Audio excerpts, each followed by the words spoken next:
describe him to me. And Muslims, look at the description of your Rasul. And for some, this would be the first time you hear what your Prophet looked like. I saw a man of striking appearance. ظاهر الوضاء أبلج الوجه, radiant face, حسن الخلق, beautifully created. لم تعبه الثجلة, his belly wasn't protruding. ولم تزر به السعلة, nor was his head disproportionate and small. وسيم قسيم, proportionate and delicate, finely made, a specimen of a creation. في عينيه دعج, in his eyes there was a contrast. The dark was immensely dark, the white was excessively white. وفي أشفاره وطف, and his eyelashes were long. وفي صوته صهل, and in his voice was a natural echo. وفي عنقه سطع, and his neck was elegantly long. وفي لحيته كثاثة, his beard was full and thick. أزج أقرن, his eyebrows were arched, but they were not joined. It was separated. In summit, فعليه الوقار, when he was silent, dignity covered him.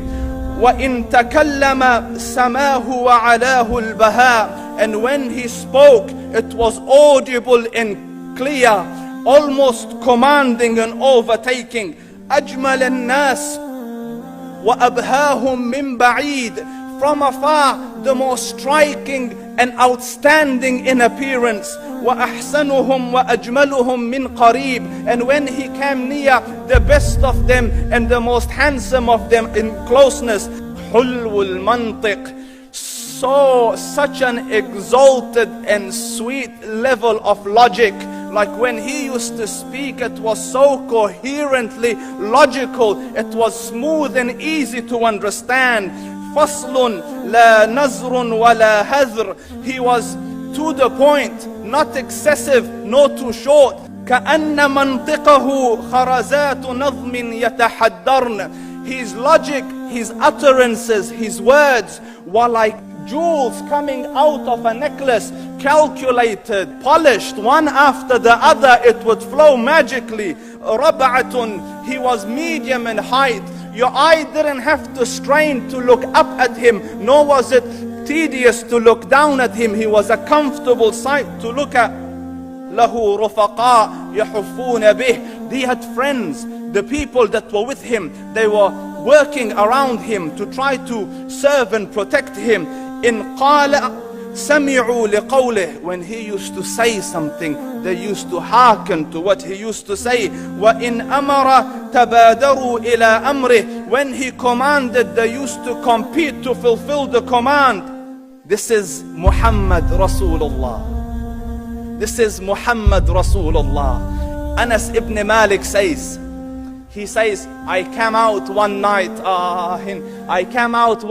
it was the full moon night.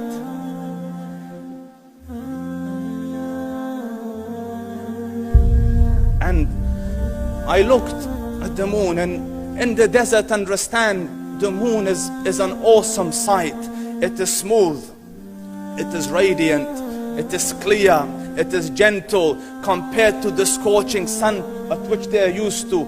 So the moon was the epitome of beauty. So he says, I came out at a full moon night and I looked at the moon and I saw it beautiful, handsome. So I said, let me go see if the moon is more handsome or my Prophet is more handsome. Let me see if that is more beautiful or the Prophet is more beautiful. So I went and I saw him standing afar. So I looked at his face and I looked at the moon, and I looked at his face, and I looked at the moon, and I looked at his face, and I looked at the moon, and he said, Wallahi, he was more handsome than the moon in its entirety. That is just the look of your Rasul.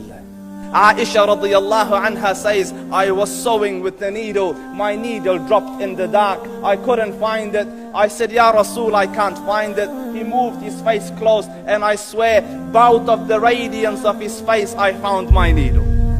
And the Prophet sallallahu alaihi wasallam was mind-bogglingly handsome, but his handsomeness was covered with waqar and jalal and hayba. The Sahaba say, when we used to sit at his feet, two feelings conflicting would come on the heart. The first one, you wanted to look at him. You wanted to behold the majesty of his face. And when you wanted to look up, shyness used to overtake you, so you used to look down. Amr ibn al-As says, I sat with him many times, but if you ask me to describe his face, I can't describe it. I wouldn't be able to look up to him ijlalan wa ta'zeeman. I couldn't look up at him.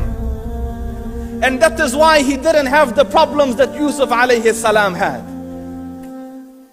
Because it was difficult to penetrate the awe and the splendor of the Rasul.